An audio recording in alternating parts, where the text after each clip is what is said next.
Hello and welcome back to another episode of Elegantly EDC. I've got some unusual items today, such as the Coowolf Women's Small Folding Pocket Knife, the Haxtec Multi-Tool Tactical Hair Clip, the UOOPHEE World's Smallest Kerosene Lighter, and the FancyOct Rechargeable Hand Warmers. And I'm excited to talk about these things, especially since I want to gauge whether or not some of these are more of a novelty item, or if some of these are actually a tool. From a visual standpoint, the Coowolf Women's Pocket Knife looks really feminine and delicate. It's lightweight and tiny. It's only 3 1/4 inches long when fully open. It comes with a keychain and an attachment, which goes here. And you can choose between colors like pink, black, dark green, and purple.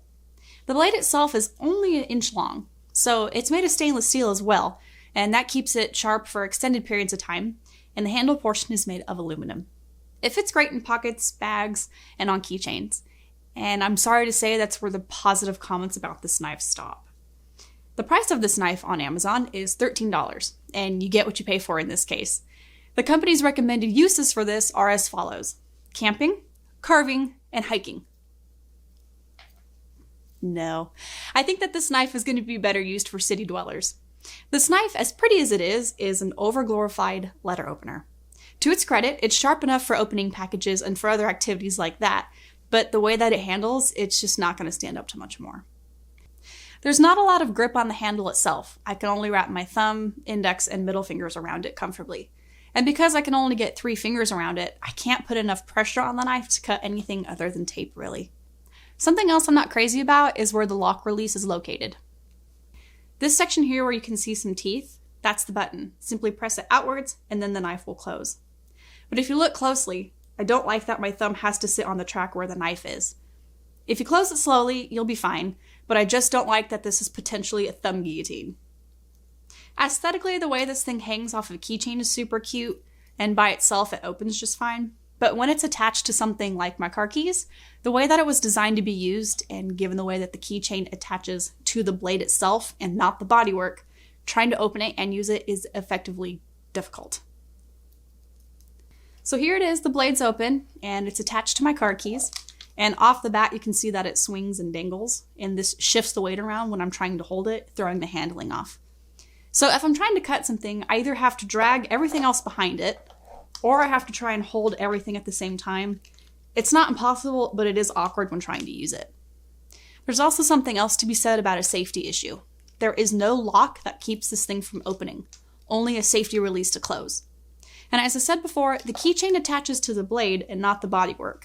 So if you do have something heavy enough, the knife very well could open when you least expect it. This design oversight is something that all of you, my viewers, need to be aware of. As for closing the knife, I have to hold everything in one hand to take the slack off the blade, so trying to get the safety release to close, and then you have the chain kind of get caught and everything else in your keys, I just don't think it's a very good design. So your options are either to take it off your keychain every single time you want to use it, leave it as a standalone knife, which defeats the purpose of having it conveniently attached to a keychain, or fumble with it every time you use it. Personally, this goes into the novelty pile for me. I like where this product is headed. It's making a knife that's stylish for women, but the execution of this idea leaves this EDC fan wanting more. If you were thinking about getting one, I wouldn't recommend it. If you already have one, I'd like to hear about it in the comments. But given its size and safety issues, I would have to pass on this one. These are the Haxtec Multi-Tool Tactical Hair Clips for $6 on Amazon. They come in a pack of 5, and they're made of stainless steel for durability, but they're also flexible enough to still wear in your hair. They are a little over 2 inches long, and the different functions are trolley coin, large screwdriver, ruler in centimeters, a cutter, and a Phillips screwdriver. From a vanity standpoint, if you have thick or curly hair like me, these are not great clips. The teeth along the side get stuck in my hair, and I can't really hold any meaningful amount of hair back. So what about the tools? Starting with the Phillips screwdriver, you can't really use it when closed, and when opened, it does not spark a lot of faith in terms of its sturdiness.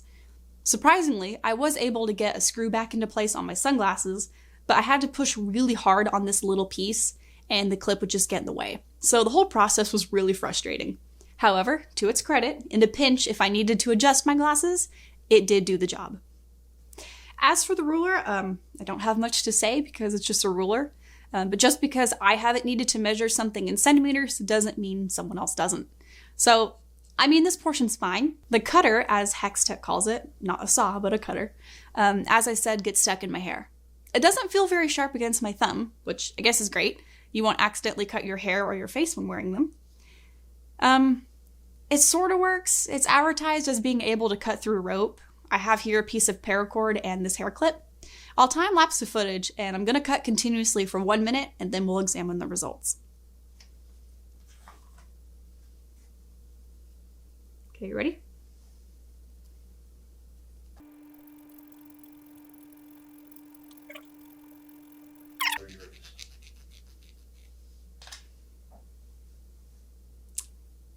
I think I did more damage from friction versus the actual teeth of this thing. I think enough has been said about the cutter portion. The large screwdriver portion is actually okay. I can use it to unscrew flathead screws, unlock certain doorknobs, but that's about it. I found that if the screw was really stuck in the wall, this hair clip was just too flimsy. I don't see where, as an EDC person, I will need this as a screwdriver, especially when it's flimsy half the time. If I'm going to be doing home repairs or need a screwdriver in an emergency situation, I'm going to want something durable and trustworthy. Instead, I would grab something from my toolbox or even my Swiss Army knife. But the hair clip screwdriver function does, sometimes, work. For the last function, I have here the trolley coin, and you can place it around hex nuts to tighten anything or loosen things. But again, if I knew I would need to fix anything that had a hex nut, I would have just brought a tool from my toolbox, so this just feels moot. Overall, these feel really gimmicky to me. I wouldn't recommend them to anyone really. Some of the functions sort of work, but not often enough to justify buying these. I like that there was some effort to make an EDC item specifically for women, but this didn't quite hit the target. I would recommend that you save your $6 for a coffee and a croissant instead. Next, I have the UOOPHEE, I hope I'm pronouncing that right, world's smallest kerosene lighter. I saw this on Amazon by accident, and for $7, I just had to try it out. I got the black model, but you can also find gold and silver versions. This thing measures 3 centimeters in height and weighs 10 grams. The design includes a waterproof O-ring, which is great for reducing fuel evaporation and preventing moisture penetration. The body is made out of zinc alloy, so it's solid enough to be on a keychain. When I opened the package, there was no instructions on how to refill it. It was just the lighter. I eventually figured it out. You do have to take off this silver portion, and then you can just use standard Zippo lighter fluid to fuel it. You will need to fuel it on your first time out of the box, by the way. The top screws off. It doesn't actually snap on and off, so at least there's some security that the lighter won't just fall off when attached to your keychain. But yeah, that's it. That's the lighter. It's super simple. You've got your flint and your wick. I'll be honest, I struggled for a long time in trying to light this thing when I first opened it a couple of days ago. It's so small that trying to hold it and hit the striker is just super awkward. But once it's lit, you'll need to know that this thing gets super hot super fast, as the flame to body ratio is just disproportionate. I can see this being a godsend in an absolute emergency, but it's not great for candles or any other situation where you would want a more trusted lighter. I mean, not to mention you'll burn yourself in pretty much any direction other than up. Your life will not be significantly improved by owning this, but it wouldn't hurt you to have one either. That said, I would recommend this as a stocking stuffer or even just a fun gift. The last thing that I have here, and probably the thing I'm most excited to talk about, is the FancyOct Rechargeable Hand Warmers. There are 3 color options to choose from. You have one that's black, one that's orange and white, and one that's pink. Made of aluminum and comfortable in the palms of your hand, I really love these, especially when it's snowing outside, like where I live. These have a battery life of about 20 hours, and they take about 3 hours to charge when fully depleted. They are magnetic, so you can keep them together when not in use, which is a nice feature. And to recharge these, you can use the included USB-C cord. Just plug it in here at the top. To turn them on, you'll need to press and hold the power button. And they have 3 different settings, and you can cycle right through them indicated by the lights here. The first setting has temperatures between 95 and 108 degrees.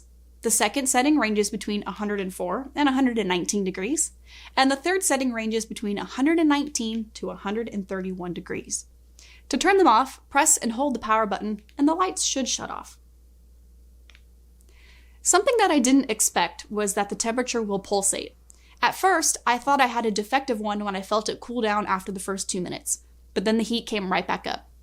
The manufacturers boast about some advanced AI chip in these, And I wonder if the temperature adjustment has something to do with that AI. I don't know. But these hand warmers are great because they heat up fast, and the ergonomic design makes them very comfortable. I especially like that I can slip these into any gloves that I'm wearing, since they have smooth bodywork and nothing that can really get snagged on my clothing. These would make a great gift for girlfriends or wives, especially if they get cold easily like me. I would recommend these in a heartbeat, and I only paid $15 for these on Amazon, and I've used them practically every day. If you like disposable hand warmers, I can see those being better for camping situations since you can't really use chargers up there, but these are definitely better for activities where you can take them home at the end of the day to recharge them.